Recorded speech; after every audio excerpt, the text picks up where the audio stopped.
Day 7, and there it is. No Powerwall, no solar, my AC kicked on. The light's still white. What is the point of these things? Holy smokes. This was supposed to be a fun video, you know, on my Tesla solar, my Powerwall experience, the value, and you know, just my thoughts. And the title of the video, I tested Tesla solar and Powerwall for 90 days. But man, what went from working totally fine has become, you know, somewhat of an issue. My solar's not even working, and the best part, the Powerwall doesn't even supply power to my home when the power went out. So I originally got solar 9 years ago and I thought I had enough panels to charge my one Tesla and power my home. But it turns out I love electric vehicles and I got a ton more EVs. And that wasn't nearly enough. So 5 months ago, we installed more panels as well as 2 Tesla Powerwalls. And at first, it was like the hardest decision I ever had to make because just buying a battery that doesn't last forever and that's gonna eventually die, that costs more than a solar system was a hard pill to swallow. But the amount of savings on my electricity bill was significant, and I'll share that later. And everything overall was working okay. I was discharging, I was charging up with solar and the sun.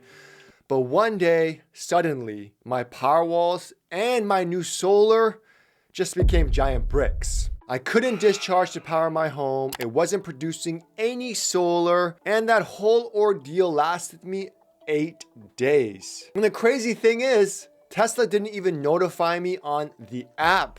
It was only because of this third-party app called Net Zero that said there was no solar production one day, even though it was super sunny. And I tried everything. I tried restarting the Powerwall, turning off the breaker. I even tried to remove the glass and remove a cable to completely shut it off.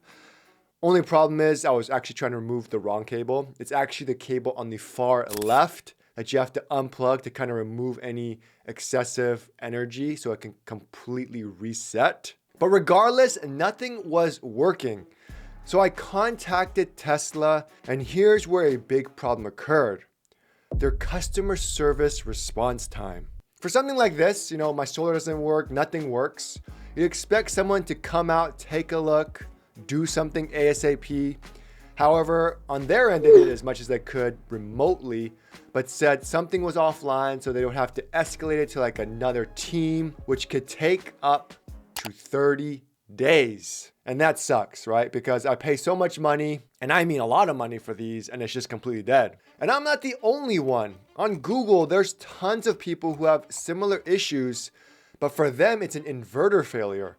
And honestly, I feel like this is the case. My inverter is just dying or failing because I'll randomly look at my solar production on a fully sunny day and I'm producing 0 solar. And if you look at my graph, it's like up and down and has all these jagged edges to it. Could it be a potential problem that even Tesla doesn't know about? Because based on this Reddit post, if you notice that your solar production drops suddenly on a clear day, like mine, it could be a sign of an inverter failure. Luckily, again, one day, the Net Zero app told me that a firmware update was pushed to my Powerwall, and suddenly, 8 days later, my Powerwall and solar started working again, kind of. Because that's not the only issue I'm facing. One feature I finally decided to test out for this video is the go off grid feature. It allows you to, you know, press a button, stimulate a grid outage, like a power outage, so that your Powerwalls can power your home. So let's test it out. We have 35% battery left. Right now I'm consuming 0.9 kilowatts. Let's see if this works.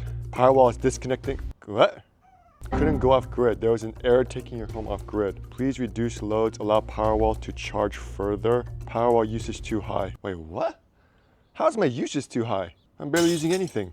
Wait, so then what happens if there's an actual power outage? I need to try this. Okay, so I don't recommend doing this all the time. Not good to constantly turn your actual breaker on and off all the time. But we're gonna try it because I'm kind of concerned that my Powerwall actually doesn't work too well. So our power in our whole home is off. Nothing's happening. It doesn't even say I don't have any grid. Wall connector offline. Look, everything's off. So our Powerwall doesn't even work. So it looks like there is another problem with the Powerwall. So I'm gonna go and contact support through their email and see how long this issue is gonna take. Now, aside from that, I spent over $30,000 on these 2 Powerwalls and more solar, but do I regret it? And how much money am I actually saving? And how do you know how many panels and Powerwalls you need? Well, to do that, first you gotta use a little hack that's probably in your home already. So let's go to the front side yard of my house and take a look at this handy dandy tech feature. So now we're outside. This is where our meter's supposed to be. And it's perfect right now. It's a cloudy day. Do this early in the morning. And we want to see how much we're actually using directly from the meter. So we're waking up sync net. That's perfect. That's what we want to see. It's going to tell us our total amount that we've consumed. Then it's going to say that the PLD 230 down. This is what we're going to pay attention to right after the 232. And it says that we are 0.80 kilowatts. That's how much we're consuming right now, which overall is not too bad. I mean, that's actually really, really good. So now it's a sunny day. Make sure you guys turn on your dryer, turn on your pool heater, turn on whatever you have to turn on. Then come back to the meter and check. And as you can see, mine says negative 1.41 and it's going away from the house. This means that I'm generating more than I'm consuming right now, and it's going back to the grid. This is awesome, right? I didn't even know this existed. It's key when sizing your system. If your peak usage is 9 kilowatts, then your system needs to be sized to handle that, plus have extra to charge your powers during the day. But let's say you want to max out your roof because you can't put as many panels as you want. Your roof can only handle so much. And it can handle like 30 kilowatts of solar panels, but you really only use 10 kilowatts max, then it becomes overkill. And that's when the Powerwalls come into play. Because under California's new NEM 3.0 rule, you don't get paid much, if anything, for extra solar sent to the grid, which is why you have to get Powerwalls to store the extra energy. Which leads me to my next point, how many do you actually need? Because this is probably the biggest investment. So the new Powerwall 3s hold 13.5 kilowatt hours and can output 11 kilowatts, which is really good. This means you can charge and power things better. And I'll tell you what my setup is so you can gauge how many you actually need. Because for me in a normal day with 2 Powerwalls, while the sun is powering my home, it's also charging 2 of my Powerwalls. And it's done charging by around 3 to 4 p.m. I can then power my home the entire night, but depending on how much I use the AC or even charge the EV, it may not last the entire night, surprisingly, because you'd be surprised how much juice the AC and charging an EV take. So for most people, 1 Powerwall for sure will power you from peak times between 4 to 9 p.m. and of course a little bit more after. But, and this is what I recommend, if you want to be as least reliant on the grid as possible, you need at least 2 or even 3.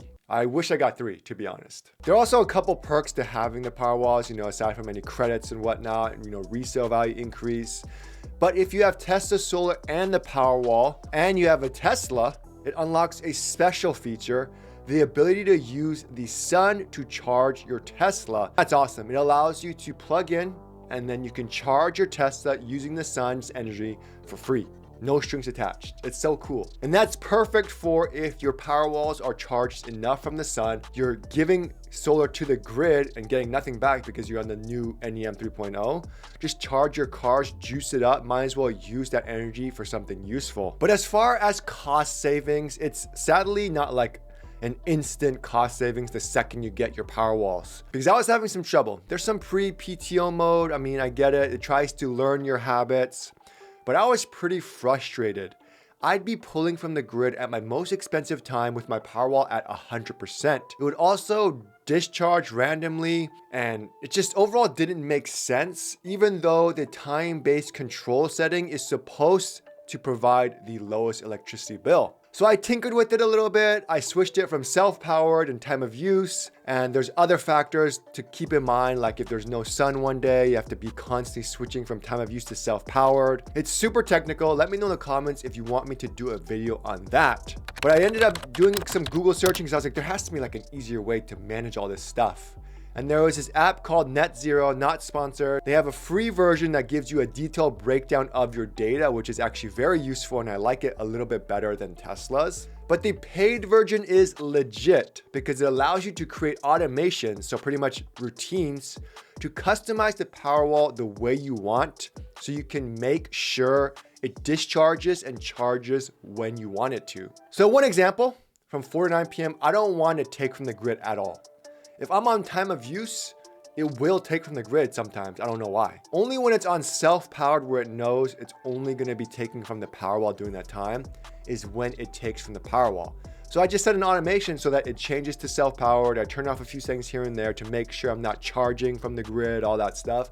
And it's been working great. And overall, I mean, it's a learning curve. When you first get your Tesla Powerwalls, it's gonna be fun. You're gonna have to be looking at your data constantly and checking the app. But then I thought to myself, like, do I really have to micromanage all this stuff all the time?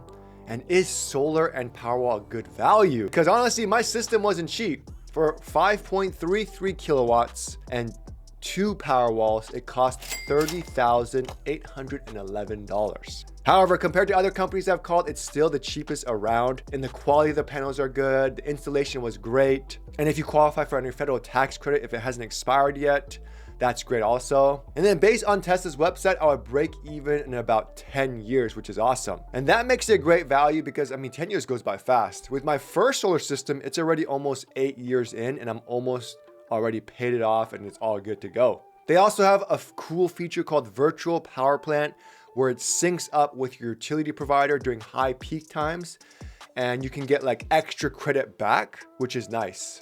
But if you look at my electricity bill in the last few months, it doesn't really show $30,000 worth of kilowatts of solar and 2 Powerwalls. Because before PTO, I was getting around mid 150s-ish in my utility bill every month. And that was actually mostly with supercharging our Teslas because we had credits still. And with the Powerwalls, because I was in that learning curve period, it varies so much. It went from negative $20 to up to $80. But again, it does depend on the season, how much sun you're producing. For instance, August and September are supposed to be the most sun, but because my Powerwall was like dead for 8 days, I owed around $30 or a little bit more. And I'm not too happy with the results. I assumed negative dollars every single bill cycle. But I'm gonna stay positive. I'm not sure if it's because my Powerwalls are half defective because it doesn't really work fully. But honestly, I have no idea when that will get fixed. So hopefully it gets fixed and everything works out fine.